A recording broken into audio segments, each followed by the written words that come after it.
السلام عليكم ورحمة الله وبركاته. عاملين ايه؟ يا رب تكونوا بخير وفي احسن حال. تعالوا كده نشوف عملنا القرص الطرية الهشة الجميلة دي ازاي، والطريقة بتاعتها مفيش اسهل من كده. شايفين شكلها عامل ازاي، والتسوية بتاعتها مظبوطة جدا، والعجينة بتاعتها حلوة جدا جدا جدا. عجينة قطنية وهشة كده، وطعمها حلو جدا. تعالوا كده نشوف المكونات والمقادير بتاعتنا. اول حاجه كده انا هشتغل بكيلو من الدقيق. تمام. كل الكميه اللي انا عملتها ديت كيلو من الدقيق. معايا كيلو من الدقيق، معايا 3 معالق سكر، معايا كوبايه لبن كبيره، وعلى حسب ما هيحتاج نوع الدقيق بتاعي ممكن اضيف لبن تاني. معايا كوبايه من السمنه، هاخد معلقتين من الخميره الفوريه، ونص معلقه من البيكنج باودر، وكوبايه زبادي، ورشه من الفانيليا. اول حاجة كده معايا هفضي كده الدقيق، وهنزل عليه كده برشة من الملح، رشة الملح ديت لازم. وهنزل عليه بالسكر، ومعلقتين كبار من الخميرة.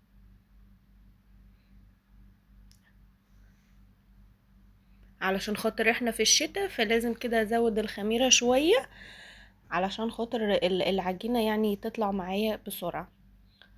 حطيت كمان نص معلقة من البيكنج باودر، وهقلب كل المكونات الجافة ديت مع بعضها. لو احنا في الصيف بحط بس معلقة واحدة بس من الخميرة عشان خاطر بتخمر بسرعة.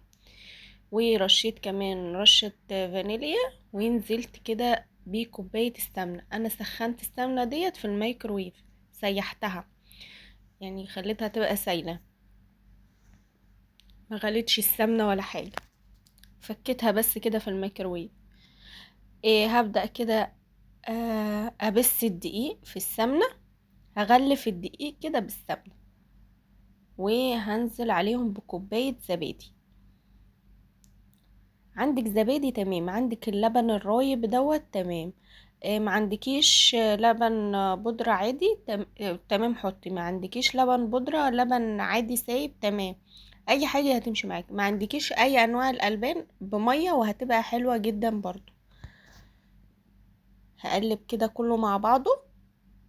وبعدين انا سخنت برضو الحليب كده على النار، علشان خاطر يخلي يسرع معايا التخمير بتاع العجينة. هنا خلاص عجنت العجينة، شايفين بقول لكم ان هي طرية جدا مش ملزقة، عجينة طرية كده وحلو. هسيب بقى العجينة تختمر لغاية ما حجمها كده يتضاعف، اهو بالشكل ده.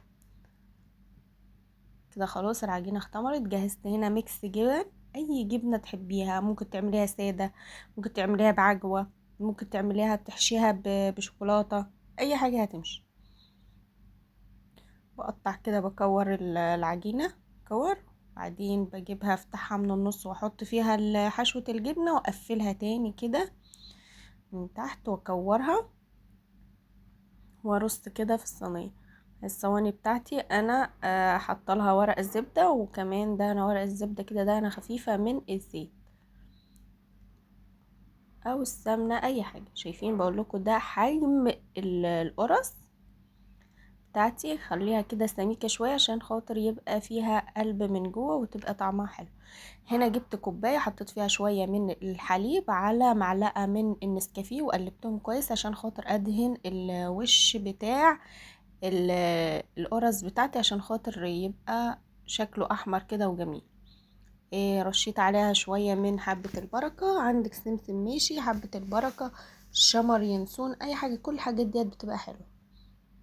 ممكن تحطي في قلب العجينة برضو شوية من اليانسون، شمر، اي حاجة هتبقى حلوة برضو. سادة زي ما انا ما عملتها كده وحطيت على الوش بس. بصوا بقى، دخلتها الفرن بقى، ولعت لها الفرن من فوق ومن تحت، ودخلتها كده على نار متوسطة، بس كنت مسخنة الفرن جدا. وطلعت بالشكل الجميل التحفة ده، ما خدتش اي حاجة في الفرن. ما تزوديش عليها التسوية عشان خاطر ما تنشفش منك في الفرن. اول كده ما تاخد اللون من تحت ولعي لها بقى الشوايه وخرجيها على طول. شايفين شكلها عامل ازاي وقد ايه طريه وهشه؟ بصوا عجينه ناجحه جدا جدا جدا، والطريقه سهله وقطنيه وحلوه جدا. وبكده يكون فيديو النهارده خلص معاكم. يا رب يكون عجبكم واستفدتوا منه. لو عجبكم الفيديو متنسونيش في لايك وشير وسبسكرايب للقناه. استودعكم الله، مع السلامه.